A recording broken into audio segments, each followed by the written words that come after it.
All right, let's get into it.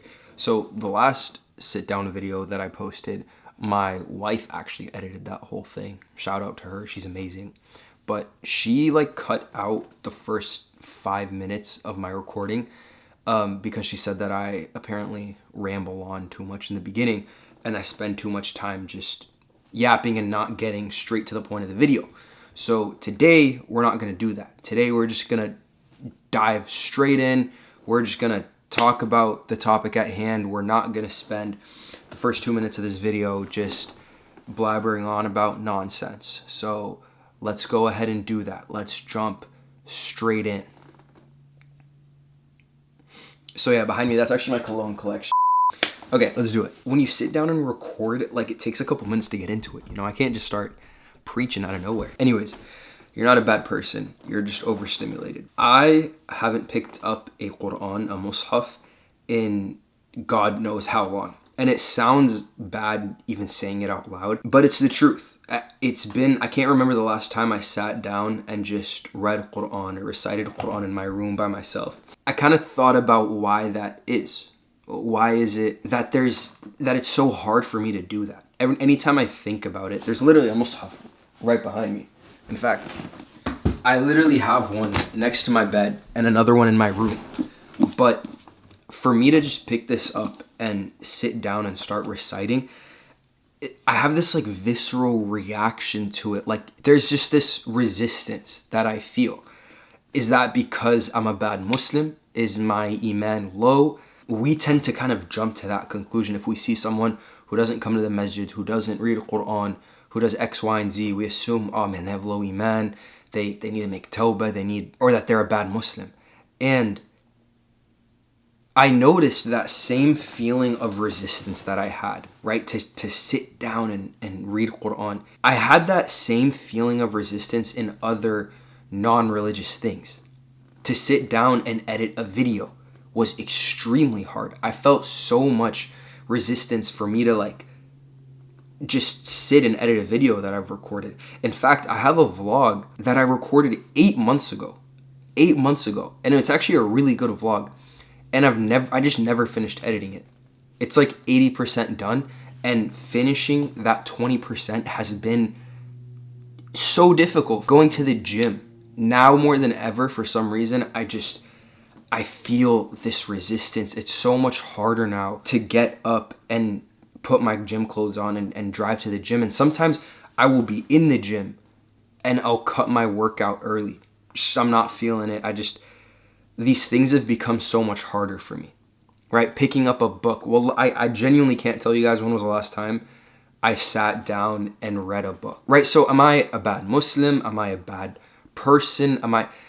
Because I can't do these things or because I feel a lot of resistance to them? When I sat down and thought about it, I personally don't think it has something to do with your Iman, with your faith, with you as a Muslim. I think the bigger issue at play is just that I'm extremely overstimulated. My dopamine receptors are so fried and I'm so used to constantly scrolling and highly edited videos that just jump at you that sitting down and doing something more mundane, like reading Quran, like reading a book, like editing a video, that has become so difficult.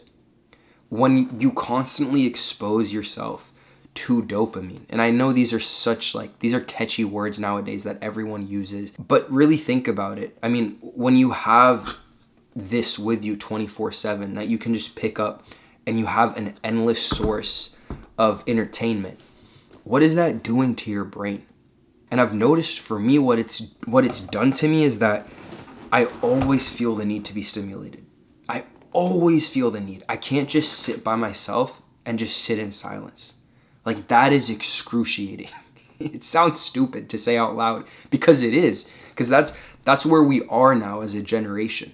Gotten so bad to where I've noticed that I can't do simple tasks like doing my laundry or even getting changed and getting dressed unless I have something playing in the back. Like I'll always play a YouTube video or like a lecture or something. I just need some type of constant stimulus. But now it's getting to a point where it is affecting my faith, because just like it's difficult for me to sit down and do my work, it's also been difficult for me to concentrate in my salah. There's still that itch. And so it does affect your deen, but it's not that you're a bad Muslim and that's why you can't do these things. No, you are overstimulated, and because of that, it's so much more difficult for you to do these things. There are a lot of things that 20, 30 years ago used to be just very normal, easy things to do for the average person. The best example of this is getting out of bed, because this is something so common in our age group. People just have such a hard time getting out of bed, where if you were to tell that to like your grandma or your grandpa, they'd look at you weird. Like, what do you mean? Like, yeah, maybe, okay, you feel a little tired in the morning. Sometimes they'd hit their snooze alarm a couple times, but then they'd eventually get up. But when your phone is right next to your bed, right, and you barely have the energy in the morning you don't have any discipline in the morning, right? You don't have any willpower to get up and do anything. So you just see your phone next to you and you pick it up and you start scrolling and you start watching videos, because you have this source of dopamine right next to you.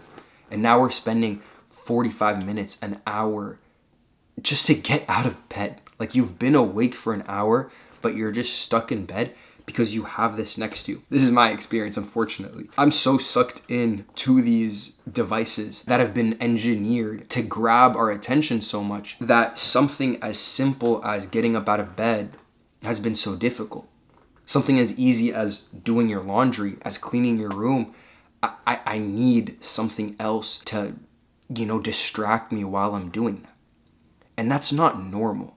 That is something that you have to sit with yourself and think about, what impact is this having on my life? It's almost impossible to have this discussion without talking about social media, because that is one of the biggest weapons that have been used against us in order to grab our attention. I feel like I'm starting to sound too like guru, all these catchwords and devices or weapons used against us. I don't want it to sound corny, but it is being used as a weapon now. It genuinely is being used as a weapon. Social media has so many more negative effects than it does have positive. And it's ironic coming from me, because alhamdulillah, social media has given me an opportunity to really, really help my life and help my career. It's been great for me. It's been a great resource. But at the same time, I'm saying that I've seen social media have devastating effects on my mental health, on my concentration, on my emotions, on my spiritual health as well. You can't get away from it. Think about your social media use, and you've probably already heard a million videos on why social media is harmful for you. I don't want to go down that route. But for me personally, I've just seen how easy it is to scroll on TikTok for hours. How much brain rot, I mean, that's what it is. How much brain rot I have as a 24-year-old grown man because of the stuff that I'm fed on my social media apps. Guys, I'm currently editing this video, but I had to pause and show you guys this because it's genuinely mind-blowing.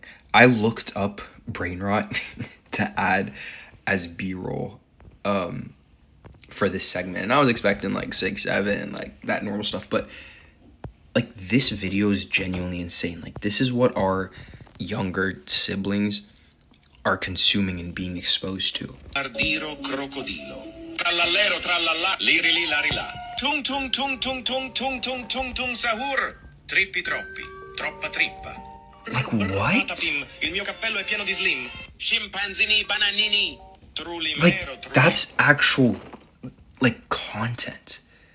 Like, just imagine like a 10-year-old who's just watching that stuff constantly. They're actually going to be like mentally, I don't want to say the word, but like, you get what I mean. Mentally deficient. What is that? That's crazy. And because of all these negative effects that it's having, we're starting to see almost this movement now of so many people distancing themselves from social media, distancing themselves from things with algorithms, things that are meant to just suck you in and grab your attention. You see more people now minimizing their phones, right? Really making it as minimalistic as possible, doing the whole, deleting social media, grayscaling it, putting all these extensions and stuff to make their phone as boring as possible. Because once social media stopped becoming social, that's when we started to really see the dangers and effects of it. Social media used to be this thing that you could kind of go and see what your friends are up to and share life events and whatnot. But now you're being fed all of this fake stuff from random people across the world that you didn't even want to see, and comparing your life to theirs and destroying your attention span because everything is so highly edited and curated now. It gets to a point. It gets to a point where you have to ask yourself, how is this affecting me? And it's funny because the people in my life who I know don't have social media or aren't chronically online, it's so interesting to see how much different their lives are or how much different of a person they are. I have one friend in particular who I always think about, and he knows who he is. He is, mashallah, one of the most disciplined people that I know. And it used to drive me crazy because we'd always invite him to hang out with us and go here and there, but he would never come because he has to sleep early. Like, what do you mean sleep early, bro? That's just me projecting because he's doing the right thing and I'm not. But mashallah, seriously, he's so disciplined. He goes to the gym pretty much every single day. He recently finished memorizing the entire Quran. Mashallah, Allahumma barik. And to be honest, like, no offense to him, but his life is kind of boring. And like, that's not even me dissing him. He'll probably tell you the same thing. Like, his life is just very simple and mundane. He wakes up, he prays Fajr, he goes to the gym, he goes to work, comes home after work, probably relaxes a bit, maybe hangs out with friends, revises his Quran, hangs out with his family and calls it a day. Meanwhile, on my end, it's almost, I don't want to say completely opposite, but I wake up exhausted because I went to sleep late. I pray Fajr like half awake. I, do whatever I need to do at school. I maybe work out if I'm up for it. Like, there isn't that constant discipline and consistency. And again, I don't think it's because I'm inherently a bad person or you're not able to do these things because you're inherently a bad person. I genuinely just think it's an issue of being overstimulated. Being stimulated up here for so long has just made us so weak. If life runs at this level, let's say this is your level of dopamine, and let's say you go on a walk with your family and it raises it a bit and then it kind of comes back down. You see a funny video, you watch it, makes you laugh for a bit and it comes back down and you're kind of just like steady. But when you're always stimulated, video after video after video after video after video, things that are made to just grab your attention as much as possible, it's no longer like this dip that comes and goes. You're always up here. This is your new baseline level of dopamine. So now these normal, mundane things in life, spending time with your family, reading a book, going on a walk, they seem so boring. They're all the way down here. You need something that's always going to stimulate you, that's up here. This is actually how serious addictions tend to happen. Things like drugs and pornography and these taboo topics that we as Muslims don't want to talk about, but they're affecting our generation, is because they get you to this high. They get you to this high. When your level of dopamine when your base level of dopamine is up here now, you need these high triggers to maintain your levels. These normal things in life don't satisfy you anymore. You need a stronger fix. And that's how people fall into the haram. It's not because they're a bad Muslim. It's because they are overstimulated. Their levels of dopamine are all the way up here. When that's not normal, it should be down here. And when you're able to finally bring back that baseline level of dopamine, like my friend, then those things in life that seemed extremely difficult aren't that difficult anymore. Getting up out of bed is easy. Going to the gym isn't hard. Picking up a Quran, a mushaf isn't hard. Going to the masjid for Isha is routine now. It's just you're used to it. Again, it's not because all of a sudden you're just this better, more religious, more pious Muslim. It is because you are not as overstimulated as you used to be. So the $1 million question now is, okay, I recognize that this is an issue. I recognize that I'm overstimulated and I'm on my phone too much and it's messing with my head and I can't sit with myself for 5 minutes because I don't feel comfortable with myself and like something needs to change, okay? How do I make that change now? How do I become less overstimulated?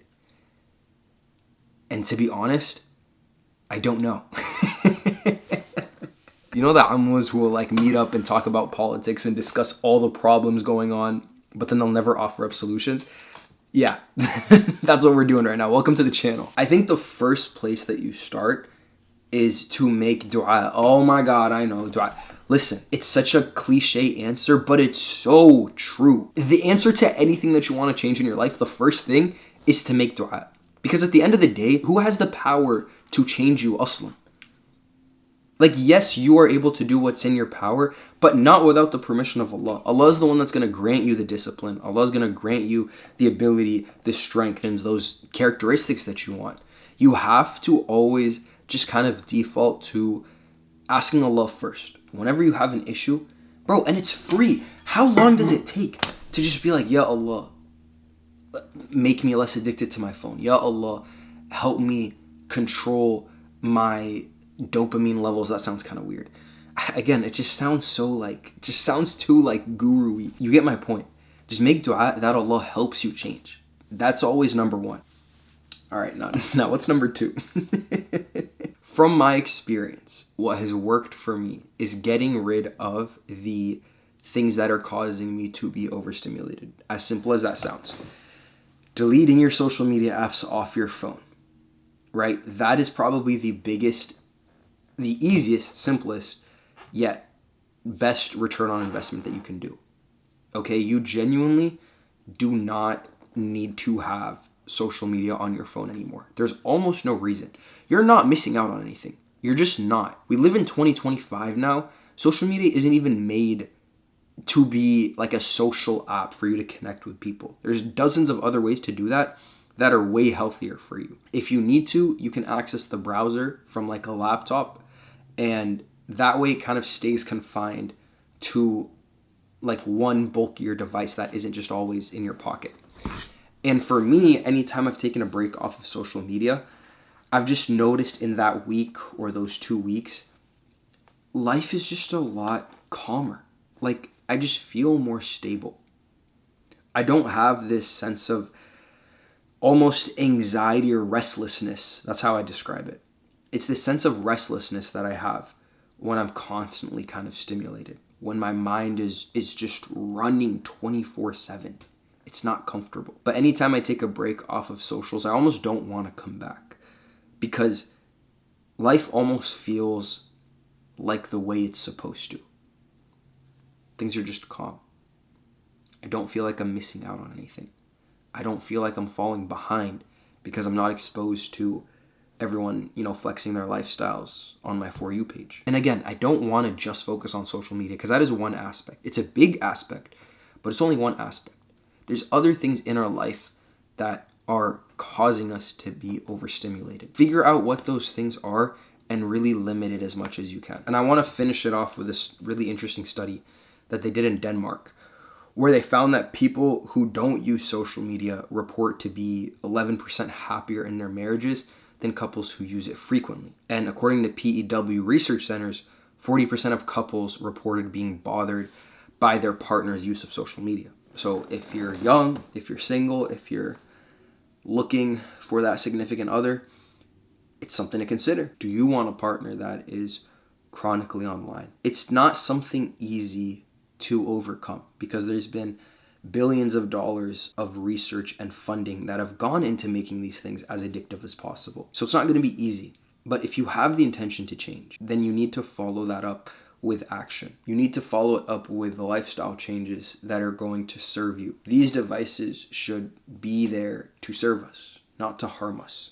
And I'll link a video down below that I watched recently on how to basically make your modern phone as boring as possible while still being functional. Having the intention to do these things to change the environment around you, that is going to have a profound effect on your life. One thing I've done, for example, when I'm in the car, is instead of playing some type of YouTube video or whatever, I'll play Minshawi.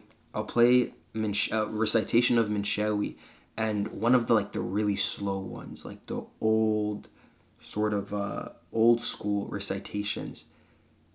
And that just like forces you to really slow down. And I've found that that kind of helps me with my mental health a lot and just being able to sort of calm down my brain. Again, it's finding the things that'll work for you and finding the harms in your life, finding the things that are making you more addicted, that are making you less concentrated, and really trying your best to cut them out. I know I'm not like, that wasn't the most amazing solution to like a really difficult problem, but that's also kind of why it's a difficult problem. I'm just trying to like upload consistently, man. I just have an idea and I just hit record and talk about it. Videos aren't perfect, but we're working on them. Either way, I appreciate you guys. We got a lot of love and support on the last video, which was the first sort of sit down podcast style type video that we did, which I really appreciate. That actually was really motivating because I love making these types of videos. I want to make more of them, but I just didn't know what the response was going to be like. But if you guys want to see more, definitely let me know down below, and I will see you guys inshallah in the next one. Wassalamu alaikum.